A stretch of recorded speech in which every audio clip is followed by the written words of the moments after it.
Queen cobra நேயர்கள் அனைவருக்கும் இதயக்கணி விஜயனின் வணக்கம். இதயக்கணி அண்ணாவின் இதயக்கணி எம்ஜிஆர். எம்ஜிஆரின் இதயக்கணி சென்னை ஆல்பட்டில் 200 நாட்கள் கடந்து ஓடிக்கொண்டிருக்கிறது. அதாவது அந்த படம் வெளிவந்த போது 1975 வெளிவந்த போது அதாவது மதுரை சிந்தாமணியில் 146 நாள் ஓடிருக்கு. அதான் அதிகபட்சம் தமிழ்நாட்டில். இலங்கையில் 150 நாள் கடந்து போயிருக்கு.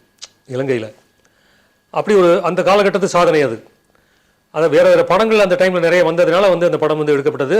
மற்றபடி கலெக்ஷனில் அந்த வருடத்தில் 1975 வெளிவந்த படங்களில் அதிகமாக வசூல் செய்து அதிகமாக அரசுக்கு வரி கொடுத்த படம் இதயக்கணி தான்.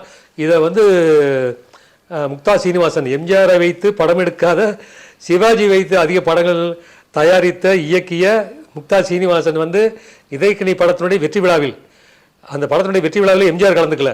என்.டி. ராமராவ், சவுகார் ஜானகி, பாலச்சந்தர் இப்படி நிறைய செலிபிரிட்டிஸ் அந்த ஃபங்க்ஷனில் கலந்துக்கிட்டாங்க. அந்த ஃபங்க்ஷனில் முக்தா சீனிவாசன் பேசுகிறாரு, 25 படங்கள் செய்கிற சாதனையை எம்ஜிஆர் ஒரு படம் செய்து அப்படி ஒரு வசூலுடைய சக்கரவர்த்தியாக எம்ஜிஆர் இருக்கார் அப்படின்னு சொல்லி முக்தா சீனிவாசன் பேசியிருக்கார். ஸோ அப்படிப்பட்ட ஒரு படம் இதயக்கணி. அந்த படம் இப்போது டிஜிட்டல் வெர்ஷனில் வெளிவந்து சென்னை ஆல்பட்டில் 200 நாட்கள் கடந்து சென்றிருக்கிறது. இதற்கு முன் வெளிவந்த 190 நாள் ஓடி இருக்குது. அதை தாண்டி அந்த படத்தை தாண்டி 200 நாட்கள் கடந்து சென்றிருக்கிறது.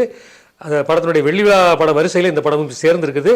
மறு வெளியீட்டில் எத்தனை வருஷத்துக்கு அப்புறம், 50 வருடங்களுக்கு அப்புறம் 2025 ரிலீஸ் ஆச்சு டிஜிட்டல் வெர்ஷன். ஸோ அப்படி ஒரு அந்த சாதனைக்கு இதயக்கணி பத்திரிகையினுடைய பங்கு பெரிய பங்கு. எப்படின்னா, நான் ஒரு படத்தை அதிகபட்சம் தியேட்டருக்கு போனேன்னா ஒரு வாட்டி 2 வாட்டி, அதுக்கு மேலே போகிறதுக்கு எனக்கு நேரம் இருக்காது. நான் அது மெனக்கிட்டுறது இல்லை. ஆனால் ஒரு அதாவது சின்ன வயசில், அதாவது நம்ம ஸ்கூல் டேஸில் அந்த காலகட்டத்தில் ஒரு 2 வாட்டி 3 வாட்டி அதிகபட்சம் பார்த்துருப்போம். அப்படி தான் இருந்திருக்கும். பட் ஆனால் இந்த படத்தை பொறுத்தவரையில் இந்த படத்தினுடைய வெற்றிக்கு நாம் ஒரு நம்மளுடைய பங்களிப்பு இருக்கணும் அப்படிங்கிறத நான் ஒரு முடிவெடுத்தேன். எப்படின்னா, அதாவது இந்த படத்தை வெளியிட்டவர்கள் எம்ஜிஆர் ரசிகர்கள், தொழில் ரீதியானவர்கள் அல்ல. அவங்க தொழில் ரீதியானவர்கள் அல்ல. அவங்களுக்கு சப்போர்ட் பண்ணணும், இந்த படம் அவங்க நினைக்கிற மாதிரி வெற்றியை கொடுக்கணுங்கிறதுக்காக நாங்கள் மெனக்கிட்டோம். நிறைய பேரை வர வச்சோம் தேட்டருக்கு. முக்கியமான நடிகர்கள், அரசியல்வாதிகள், இப்படி பல பேரை வர வச்சு தேட்டருக்கு படம் பார்க்க வச்சு, எத்தனை பேரை வர வைக்க முடியுமோ அத்தனை பேரை வர வச்சு படம் பார்க்க வச்சோம். அப்படி நானே இந்த படம் பார்க்கறதுக்காக அந்த தேட்டருக்கு போனது ஒரு 80 to 90 நாட்கள் இருக்கும்.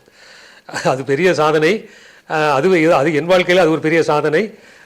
அது சில பேருக்கு பிடிக்கல. அதை பற்றி நான் கவலைப்பட முடியாது. நான் எடுத்துக்கிட்ட முயற்சியில் வெற்றி பெற்றுருக்கேன் அப்படிங்கிறத இதில் உள்ள முக்கியமான விஷயம். அதாவது ஆல்பர்ட் தியேட்டரில் இப்படி ஒரு படம் தொடர்ந்து இப்படி அதை இடைவிடாமல் ரசிகர்களோட படம் ஓடி இருக்குன்னா அது இதயக்கணி அப்படின்னு தான் சொல்லணும். ரசிகர்கள் இல்லாமல் டிக்கெட் கிழிச்சு அந்த மாதிரிலாம் கிடையாது. ரசிகர்களோட படம் ஓடி 200 நாள் கடந்திருக்கிறதுனா அந்த படம் தான் இதயக்கணி தான். அது அந்த சாதனை ஒரு முதல் சாதனை, மகத்தான சாதனை. இந்த படத்தில் ஒரு என்னென்னா, ஆரம்பி எடுத்துக்கிட்ட முயற்சிகள் ரொம்ப கடுமையான முயற்சிகள். அந்த டைட்டிலில் தொடங்கி நீங்கள் நல்லா இருக்கணும் நாடு முன்னேற அந்த பாடல் இருக்குது பார்த்தீங்களா, அந்த பாடலில் தொடங்கி படம் முழுக்க நிறைய விஷயங்கள் பண்ணியிருக்காரு ஆரம்பி வீரப்பன். அது எம்ஜிஆருங்கிற அந்த சக்தி, மகத்தான சக்திக்கு ஒரு வலு கொடுக்கறதுக்கு இந்த படம் ஒரு காரணம். என்னென்னா, படத்தின் தொடக்கத்தில் தென்னகமா இன்ப திருநாட்டில் மேவியதோர் கன்னடத்து குடகுமலை அப்படின்னு சொல்லி இந்த பாடல் தொடங்குது. புலமை பித்தன் எழுதின அந்த பாடல் வரிகள் காவிரி பாயும் நதி தீரங்கள் எல்லா இடத்துலையும் போய் படம் ஷூட் பண்ணியிருக்காங்க. அதாவது தலைக்காவிரியில் தொடங்கி பார்த்தீங்கன்னா ஒரு சின்ன குளம் மாதிரி இருக்கும். அந்த குளத்தில் தொடங்குறாங்க. அது பார்க்குறவங்களே ஆச்சரியமாக இருக்கும், இங்கேருந்து தண்ணி எப்படி இப்படி வெள்ளமாக பாயுது அப்படின்னு.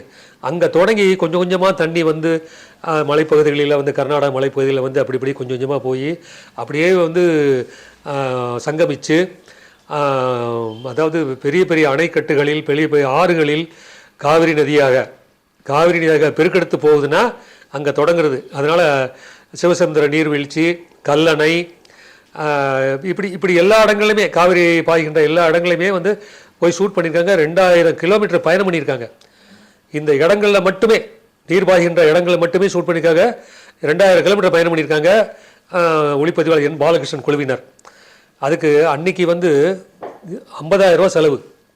அன்னைக்கு 50,000 செலவுனா இந்த வரிகள் எடுக்கலைன்னா யாரும் ஒன்றும் கேட்க போகிறதில்ல. ஆனால் காவிரி நதி போல மக்களுக்கு ஒரு உதவி செய்கின்ற, மக்களுக்கு நன்மை செய்கின்ற ஒரு தலைவர், ஒரு மனிதர், ஒரு நடிகர் அப்படின்னா எம்ஜிஆர் தான். அந்த ஒப்பீடுக்காகத்தான் இந்த இந்த மெனக்கெடுதல். அன்றைக்கி 50,000 ஆர்மி செலவு பண்ணியிருக்காரு. லாப நஷ்ட கணக்கெல்லாம் அவர் பார்க்கவே மாட்டார். எம்ஜிஆர் படங்களை பொறுத்தவரையில் லாபம் பார்த்துருக்காருங்கிறது வேற. பட் ஆரம்பத்தில் அந்த கணக்கெல்லாம் இப்போ இன்றைக்கி பார்க்குற மாதிரிலாம் அன்றைக்கி பார்த்தது கிடையாது. இன்றைக்கி வந்து இவ்வளோ செலவு பண்ணனா 50 கோடி செலவு பண்ணனா இன்றைக்கி 200 கோடி 300 கோடி லாபம் பார்க்குற காலம் இது. சினிமா வந்து அவ்வளவு மோசமாக இறங்கிருச்சு. தமிழ் சினிமாவினுடைய தரம் வந்து ஒரு வருமான ரீதியாக அந்த அந்த லெவலில் இறக்கிட்டாங்க. இன்றைக்கி ஹீரோக்களும் இன்றைய சினிமாக்காரர்களும் தமிழ் சினிமா வந்து அவ்வளோ தாழ்ந்து போயிடுச்சு. ஆனால் இன்றைக்கி எம்ஜிஆரும் அவரை வைத்து படம் எடுத்தவர்களும் சினிமாவை வாழ வைத்தார்கள் அப்படின்னு தான் சொல்லணும். இன்றைக்கி வரைக்கும் இந்த இதய கனி படம் ஓடிக்கிட்டு இருக்குன்னா அப்போ யோசிக்க வேண்டியதான். அன்றைக்கி ஆர்மி அப்படி செலவு பண்ணி அதுக்கப்புறம் வந்து மெர்காரா கர்நாடக மலைப்பகுதிகளில் போய் அந்த பாடல் காட்சிகள்லாம் ஷூட் பண்ணாங்க. பெரும்பகுதியை கர்நாடகாவில் ஷூட் பண்ணியிருக்காங்க. அந்த இன்பமே பாடல் எம்ஜிஆர் ஓடி வர்றார் பார்த்தீங்களா, அந்த இடத்துக்குலாம் நாங்கள் வந்து சபரிமலை பயணம் போகும்போது அந்த இடத்த பார்த்து இங்கே தான் இதயக்கனி ஷூட் பண்ணாங்க அப்படின்னு நாங்கள்லாம் போய் பார்த்துட்டு வந்தோம். தலைக்காவிரி அந்த அந்த உருவாகிற இடத்துலலாம் போய் பார்த்துட்டு வந்தோம். அது என்னமோ அந்த இடத்த நிறைய நண்பர்கள் இப்போ தெரிஞ்சுக்கிட்டு போய் பார்த்துட்டு வராங்க. அந்த தலைக்காவிரி மெர்காரா அந்த பகுதிகளில் போய் பார்க்குறாங்க. சிவசமுத்திர நீர்வீழ்ச்சி. ஸோ இப்படி எல்லாமே இருக்குது. அன்றைக்கி எடுத்தாங்க இந்த பாடல். நீங்கள் நல்லா இருக்கணும் நாடு முன்னேற அந்த 6 நிமிட பாடலை வந்து சென்னை சாந்தி தியேட்டரில், சிவாஜிக்கு சொந்தமான சாந்தி தியேட்டரில் முதல் முறையாக திரையிட்டார்கள். என்னென்னா அந்த பாடலும் ஒளிவிளக்கு படத்தில் இடம்பெற்ற இறைவா உன் மாளிகையில் எத்தனையோ மணி விளக்கு அந்த பாடல் இருக்கு இல்லையா, சவுகாத் ஜானகி பாடுற மாதிரி வரும், பி சுஷீலா பாடினது.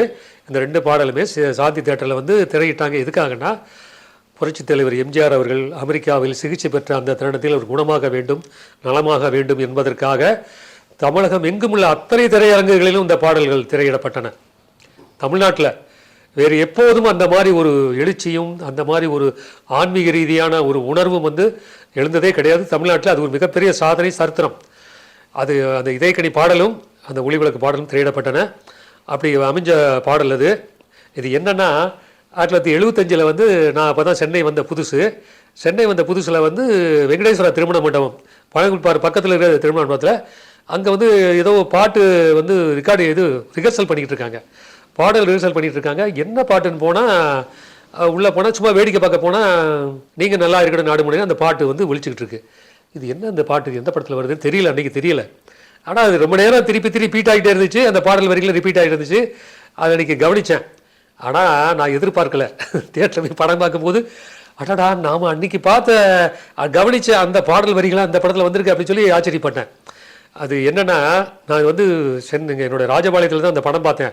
ஆனால் மதுரையில் சிந்தாமணியில் முதல் நாள் ரிலீஸ் அன்றைக்கி போய் பார்க்க முடியுமா அப்படின்னு ஒரு சந்தேகத்தில் தேட்டர்கிட்ட போனால் பயங்கர மழை.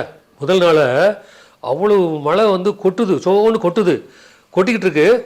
காலை காட்சி வந்து முடிஞ்சு அடுத்த காட்சிக்கு வந்து ரசிகர்கள் என்ன பண்ணுறாங்கன்னா அந்த முதல் காட்சிகளுக்கு டிக்கெட் கிடைக்காதெல்லாம் வெளியில் நிற்கிறாங்க. மழை கொட்டுது, யாராவது அசையணுமே. நாங்கள் வேடிக்கை பார்த்துட்டு இருக்கோம். எங்கே யாராவது அசைகிறாங்களா, கலைஞ்சு போகிறாங்களா பார்த்தா ஒன்றும் யாரும் அசைய காணோம். யாராவது வந்து கூப்பிட்டா கூட கூப்பிடாத என்ன, நான் வரமாட்டேன் அப்படின்றாங்க. அது அப்படி ஒரு வியப்புங்க. அது அவ்வளோ மழையில் யாரும் நிற்க மாட்டாங்க. ஆனால் நின்னாங்க.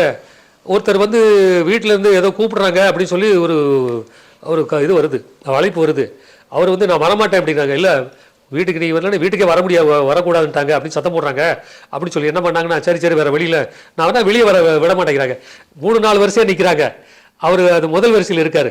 அங்கேருந்து அவர் வந்து வெளியே வர முடியல, யாரும் விட மாட்டேங்கிறாங்க. அதெல்லாம் நான் விட மாட்டோம் அப்படின்னாங்க. என்ன பண்ணாங்கன்னா இங்கேருந்து கையை போட்டு அந்த ஆளை அப்படி உருவினாங்க. அந்த கூட்டத்திலேருந்து உருவியை தூக்கி வெளியே கொண்டு வந்தாங்க. ஸோ இது வந்து மதுரை சிந்தாமணியில் முதல் நாள் நான் பார்த்த காட்சி.